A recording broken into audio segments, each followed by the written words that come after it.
At a roadside garage in Kampala, mechanic John Bosco Kimeze works at his garage as Uganda enters the final stretch before elections scheduled for Thursday. For small business owners like him, election periods have often meant interruptions, closures, and lost income.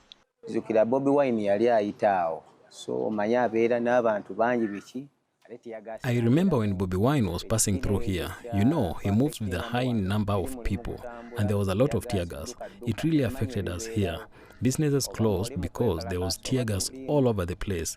Even if we were not part of them, it was a dead day for business.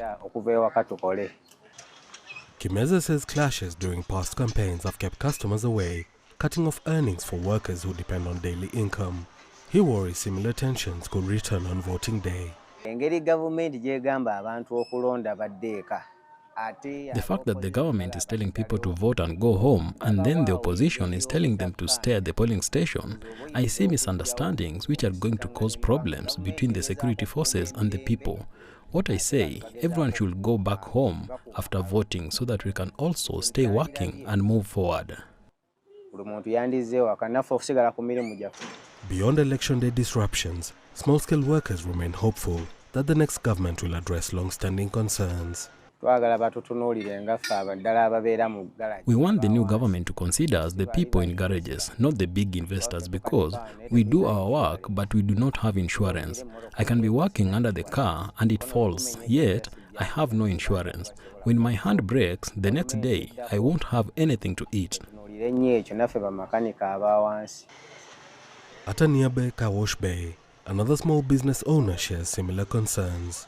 I am worried that there might be inflation, that there might be violence that could affect businesses, but I pray that the leaders that we are pushing into power are more sensitive to protect our concerns above their own personal interests. Across Kampala's markets, traders say customers often stay away during election periods, slowing trade, as security tightens and political rallies draw crowds.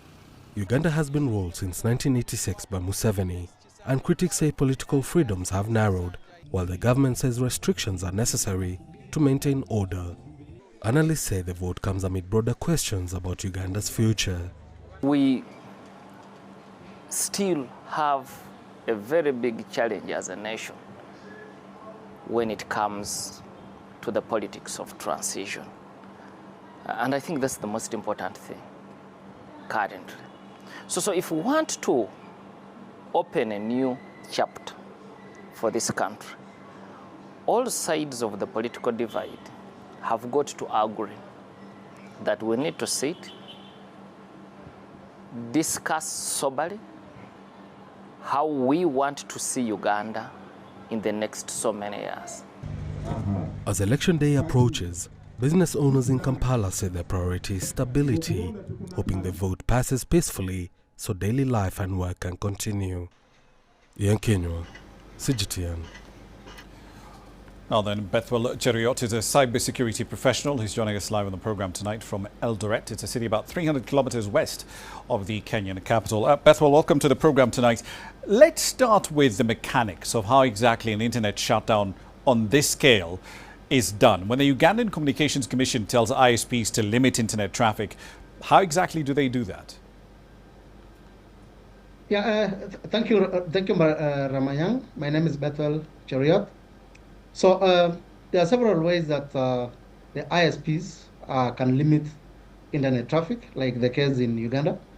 The common one is the IP address blocking.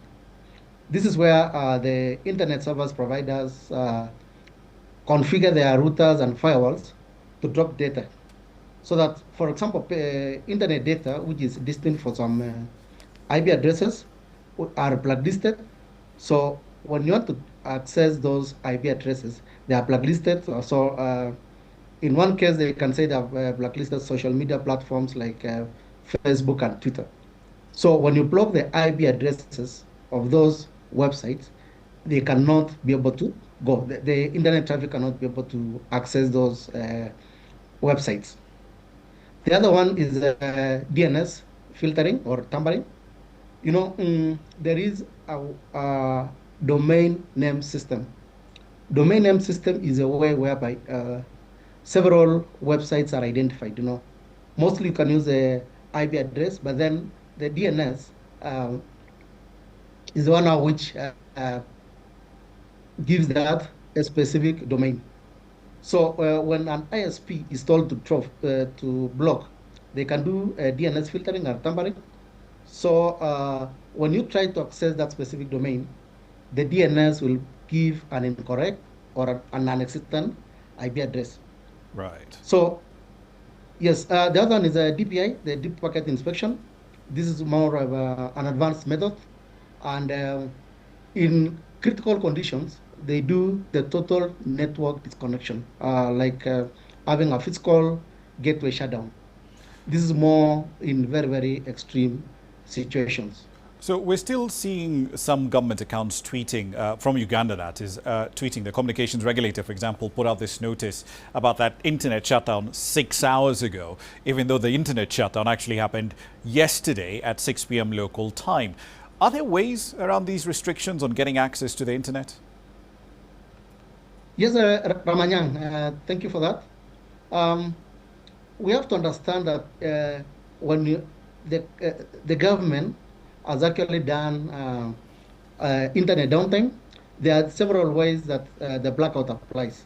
This is including the mobile broadband, the fiber optic connectivity, the leased line, the fixed line, and the microwave links, and satellite access. But then these different technologies, an important thing is that they are a way you can be able to circumvent. The common way that people in Uganda, for example, are circumventing is the use of virtual private networks, the VPNs. So this is the most common and effective method, where they create a tunnel between the user's device and the remote server. So this masks the IP address away from the government surveillance. It's also important to know that the UCC has ordered that all the VPNs to be disabled. So the government itself can still be able to use some VPNs. Now, the other way is whitelisted access. Remember, this is an election period, and essential services such as the electoral commission systems are usually placed on a whitelist. So with a whitelist access, this still enables some secure, dedicated connectivity. So this is the common one that it's being able to be used. And we have seen a lot of residents being using satellite internet. So Starlink has actually gotten a lot of usage. So this provides an alternative way where people are able to bypass the internet service provision infrastructure. Now, in some extreme conditions or with people who are tech savvy, they use the TOR browsers and even the mesh networks.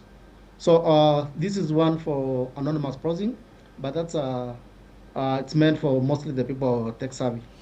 One last question for you, because Uganda did pretty much the exact same thing in 2021, right? They blocked off internet access in the country for 5 days. And you can imagine this would carry an enormous economic cost, right? You can't use mobile money, bank transactions. You're going to do online banking. That's problematic. Moving data around becomes incredibly hard. Can you give us a sense of what the economic cost of a shutdown of this kind is? Yeah, thank you, Jan. Remember, first of all, Uganda is a landlocked country. And in such cases like the 2021 internet shutdown, which lasted for roughly 100 hours, that had severe impacts on the economy. So the common thing that that one affected was the national economic loss, where Uganda lost an estimated 390 billion Ugandan shillings. That's around $110 per day. You see, this is caused by different ways, like the sector-specific losses. Telecommunication companies cannot get the revenue. The finance and technology companies, banking, the general business activity, even the government itself in collecting revenue in terms of taxes, it's actually impaired. So such internet blockage has devastating effects on the economy of the country. Indeed. Let's see how this all plays out. Bethwell Cheriot joining us on the program from Eldoret.